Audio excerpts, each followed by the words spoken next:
Hello everyone, in this video I'll be showing you a College of Valor Bard guide for in Baldur's Gate 3. Now this is not the most popular Bard because the Swords Bard is really overpowered, but the College of Valor does have some nice usefulness that I wanted to highlight in this video, and I'm going to get right into things here. So we're going to go with the Bard, obviously, to start off here with. I think the Vicious Mockery is one of the best cantrips in the game. It's really funny hearing all the different dialogue options for this, but it gives disadvantage on the next attack roll, so it's great for helping out with defense on your team.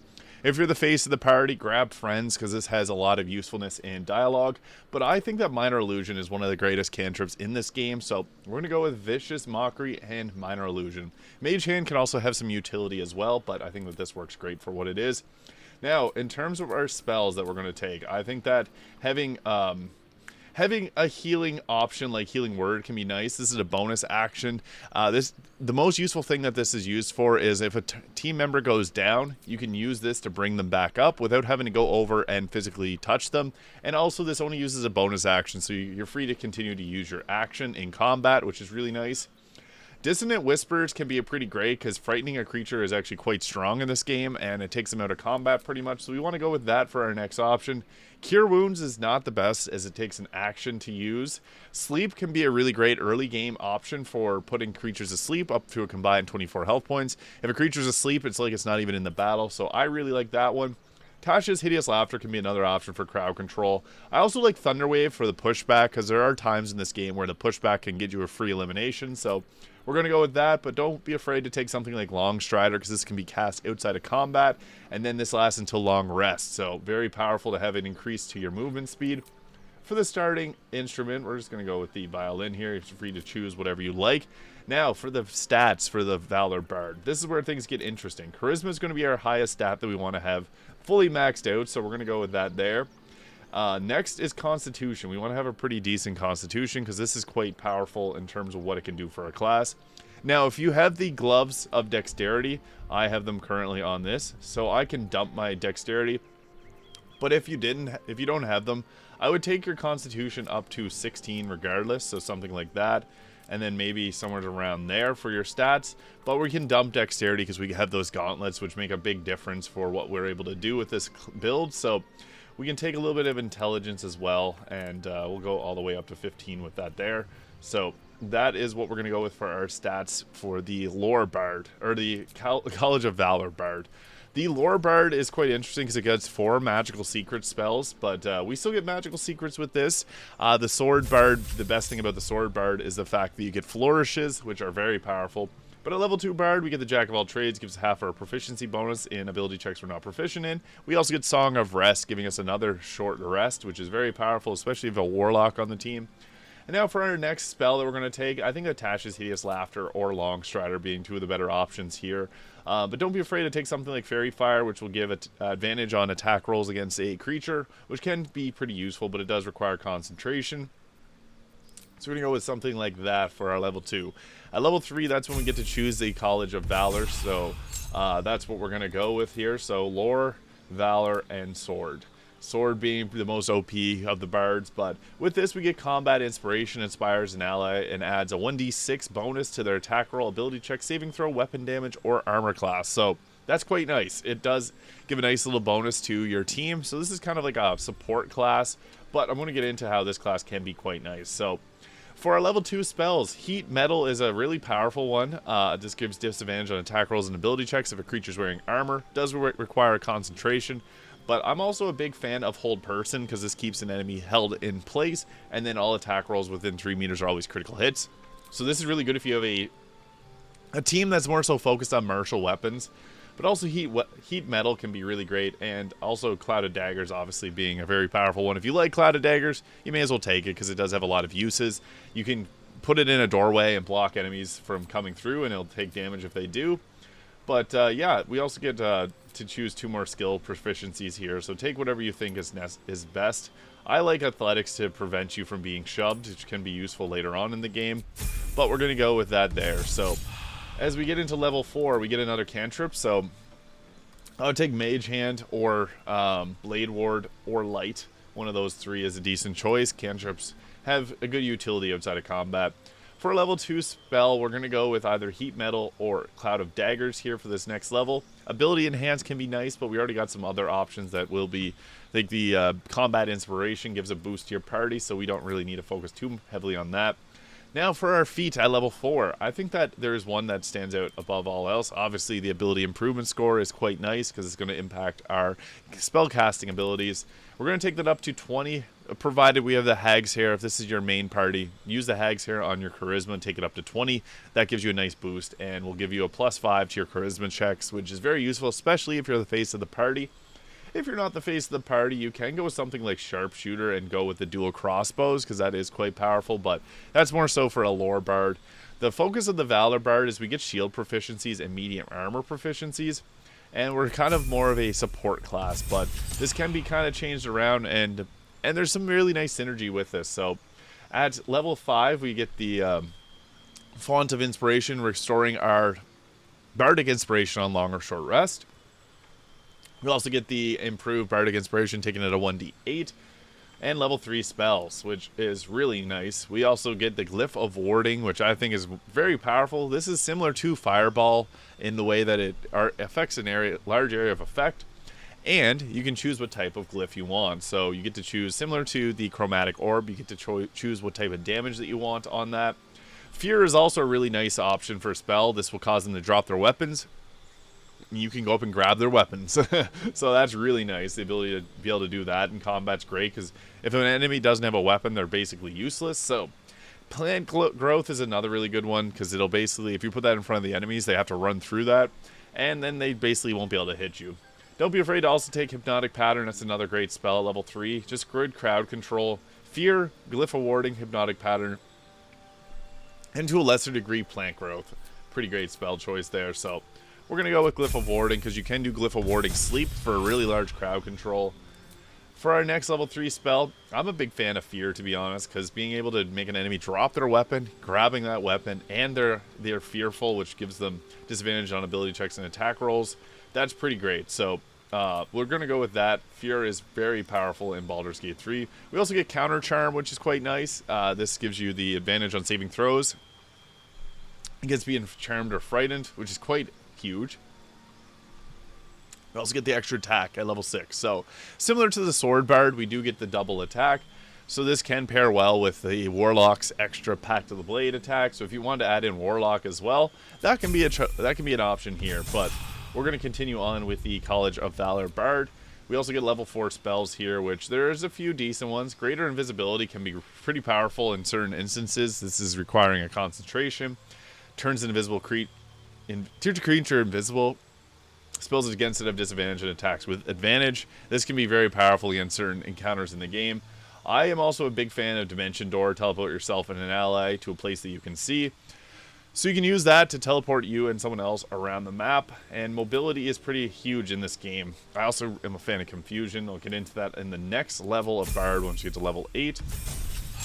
So here we get another feat.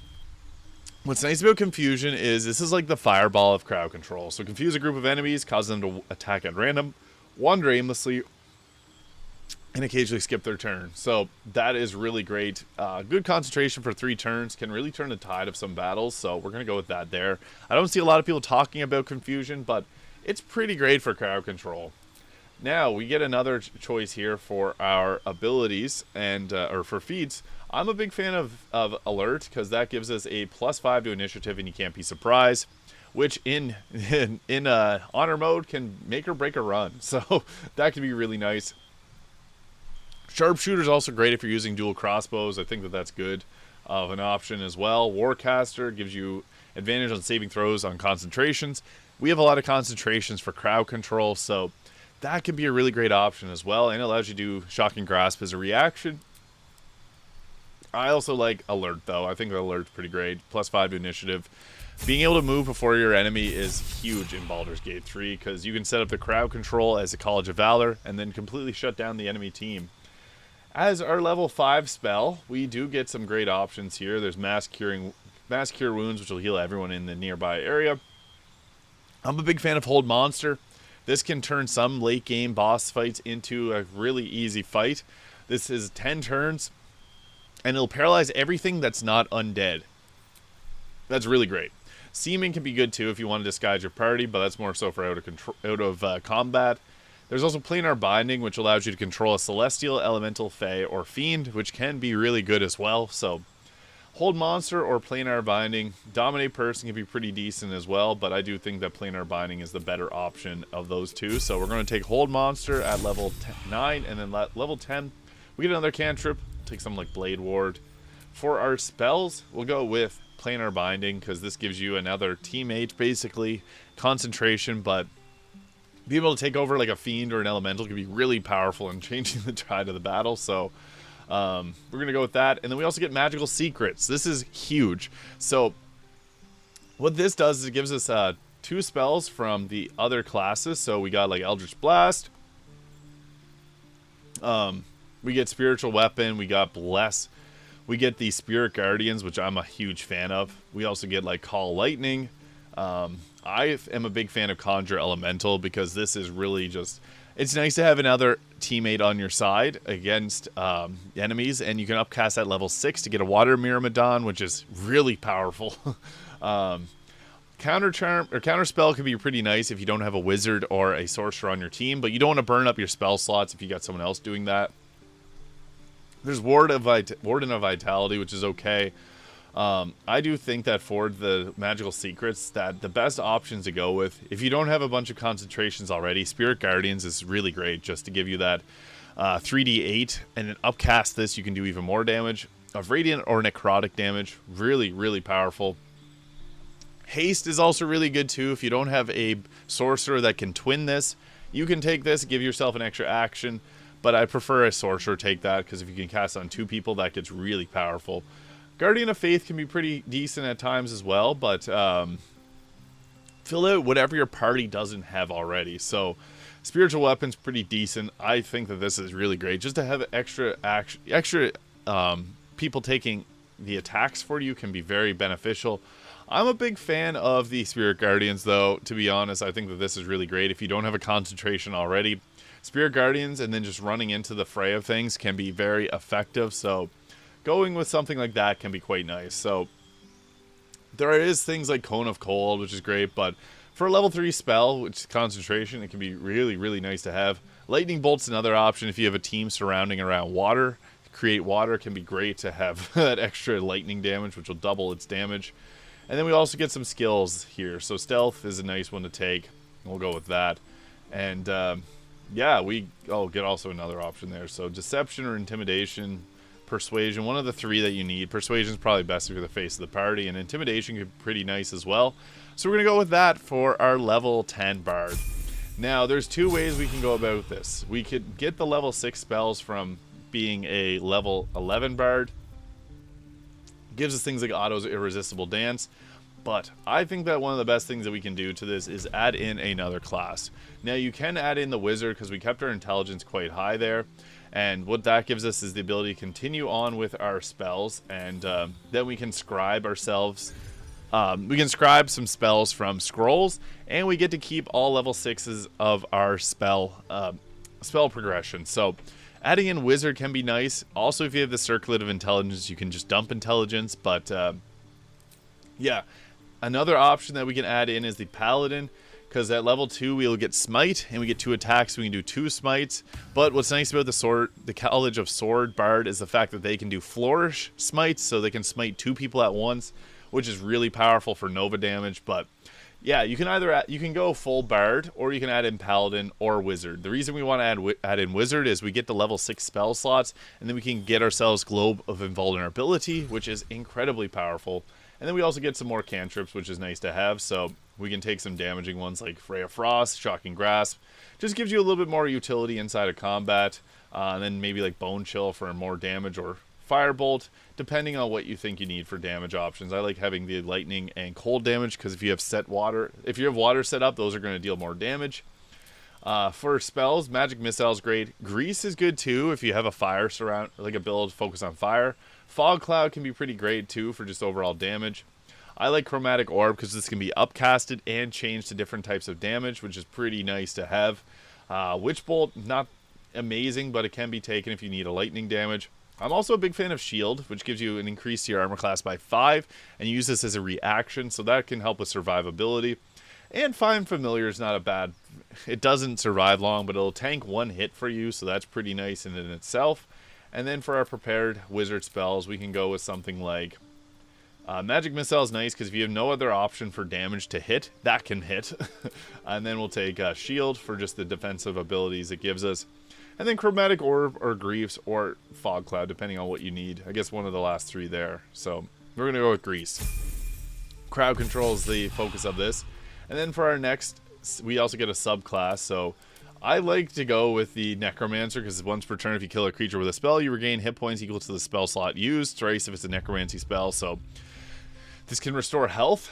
Evocation will give you Sculpt spells, which will protect your allies if you're casting like a Fireball. So if you ended up taking Fireball with the Magical Secrets, that can be prevented.